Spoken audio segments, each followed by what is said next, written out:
जय Shri Radhe Krishna dear friends, मैं आरती तोमर आपका स्वागत करती हूँ आपके यूट्यूब चैनल आरजू पर, जहाँ आज मैं एक टॉपिक लेकर आई हूँ कि हमें बैठकर खाना क्यों खाना चाहिए। हमारे भारतीय संस्कृति में जो खाने की जो प्रक्रिया है उसमें सबसे पहले बैठकर ही खाना क्यों बताया गया है, इसके पीछे हमारे क्या साइंस छिपा हुआ है, क्या रहस्य है जो हमारे बैठकर खाना खाने के लिए बताया गया है।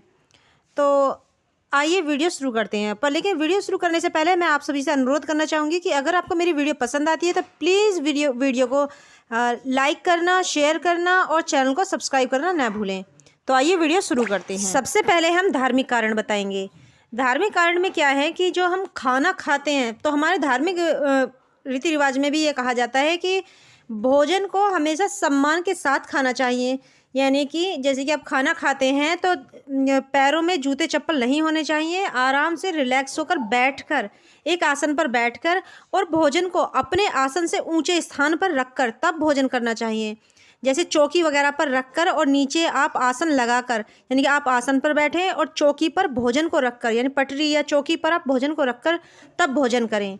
इससे भोजन को आप सम्मान देंगे तब वह भोजन आपको अच्छी तरह से आपको शरीर को लगता है, क्योंकि हम जिसका सम्मान करते हैं वह प्रकृति भी हमारा सम्मान करती है। तो भोजन को अहम बताया गया है हमारी संस्कृति में, और भोजन के प्रति कृतज्ञता के लिए भी ये कहा गया है। दूसरा एक रीज़न यह भी बताया गया है कि जब हम भोजन को करते हैं तो और जब हम रिलैक्स बैठकर जब भोजन करते हैं, यानी कि जो हमारे बैठने का पोस्चर जो होता है वह एक आसन की तरह होता है, यानी कि एक योगासन मुद्रा होती है जिसे सुखासन भी कहते हैं। अगर हम इस मुद्रा में बैठकर खाना खाते हैं तो इससे मोटापा नहीं बढ़ता है। और जो हमारी रीढ़ की हड्डी होती है, जब हम बैठकर खाना खाते हैं तो रीढ़ की हड्डी हमारी पूरी सीधी होती है। तो जो रीढ़ की हड्डी जो सीधी रहती है और जब हम इस भोजन को करते हैं तो भोजन धीरे धीरे सीधा बिना किसी रुकावट के सीधे पाचन क्रिया के लिए तैयार हो जाता है, और रीढ़ की हड्डी से जुड़ी हुई अनेक समस्याओं से भी हमें राहत मिलती है। हमेशा ध्यान रखें, अगर हम रीढ़ की हड्डी अगर हमारी सीधी रहेगी और हम बिल्कुल सीधे बैठे रहेंगे तो इससे हमारा माइंड भी सही तरीके से कार्य करता है।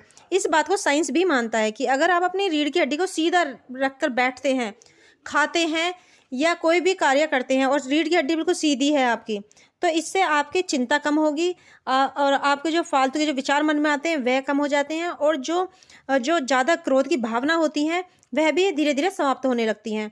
मन शांत रहने लगता है।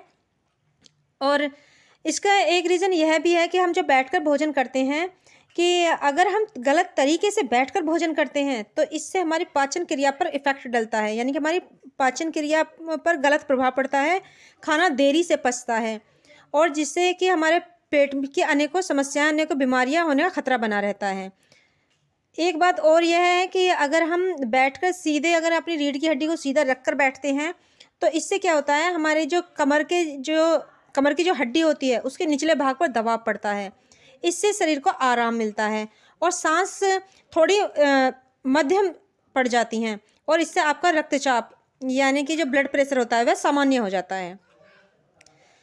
और इसका एक लाभ यह भी है कि इससे हमारा हृदय मजबूत बनता है, क्योंकि जब भी हम कोई कार्य करते हैं तो उस पर हमारी जो खून की जो प्रवाह होता है उस पर असर पड़ता है।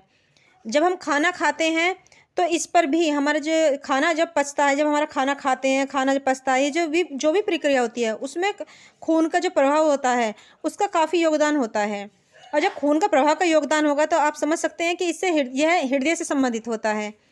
तो इससे क्या होता है कि अगर आप बैठकर आराम से रिलैक्स होकर भोजन करते हैं और सही तरीके से भोजन करते हैं तो आपके हृदय को भी कम मेहनत करनी पड़ती है, और इससे जो आपका दिल होता है वह मजबूत बना रहता है।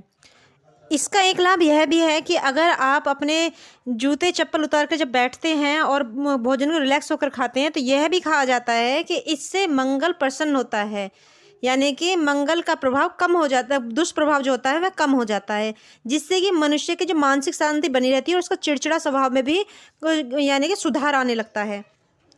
अब इसमें एक खास ध्यान देने वाली बात यह है कि जब भी आप बैठकर खाना खाएं तो एक बात का जरूर ध्यान रखें कि खाना खाते समय ज़्यादा आगे ना झुकें। ज़्यादातर क्या करते हैं कि जब बैठकर खाना खाते हैं तो बाइट लेने के लिए, यानी निवाला या टुकड़ा खाने के लिए आगे अपने सिर को झुका लेते हैं, उसके बाद में टुकड़े को मुंह में डालते हैं। तो ये बिल्कुल ना करें। कोशिश करें कि आपकी रीढ़ बिल्कुल सीधी हो और आप थोड़ा सा ही अपने सिर को आगे झुकाएं, ज़्यादा अपनी कमर को तिरछा ना करें। हमारी संस्कृति में खड़ा होकर खाना खाने के लिए मनाही की गई है। और एक बात ये ध्यान रखें कि जब भी आप खाना खाने के लिए आगे जाएं तो खाने की तरफ कृतज्ञता के साथ, यानी एक सम्मान की तरह खाने के सामने थोड़ा झुकें और झुकने के बाद ही अपना खाने को लें, यानी कि आभार व्यक्त करें ऊपर वाले का, उसके बाद में खाने को लें। आपको एक ये जानकारी और बता दूं कि जापान में भी खाने की पद्धति यही है, बैठ के खाना खाने के लिए बताया गया है। और दूसरा, ये बैठ के खाने की पद्धति को ज़्यादा विशेष महत्व देते हैं। और एक बात यह है कि जब भी ये किसी खाने की तरफ जाते हैं, जैसे मान लो कि जब कभी कोई पार्टी वगैरह होती है, ओकेज़न वगैरह होते हैं और वहाँ जापानीज़ आए, तो आप खास ध्यान देना, उस टाइम पर वो थोड़ा झुककर आगे बढ़ते हैं और उस खाने को ग्रहण करते हैं। यही हमारी संस्कृति में भी बताया गया है। तो मैं उम्मीद करती हूँ आपको मेरी ये जानकारी ज़रूर पसंद आई होगी। अगर आपको दी हुई जानकारी पसंद आई है तो प्लीज़ वीडियो को लाइक करना, शेयर करना और चैनल को सब्सक्राइब करना ना भूलें। आप हमेशा स्वस्थ रहें, अपना ख्याल रखें, अपनों का ख्याल रखें। जय श्री राधे कृष्ण डियर फ्रेंड्स।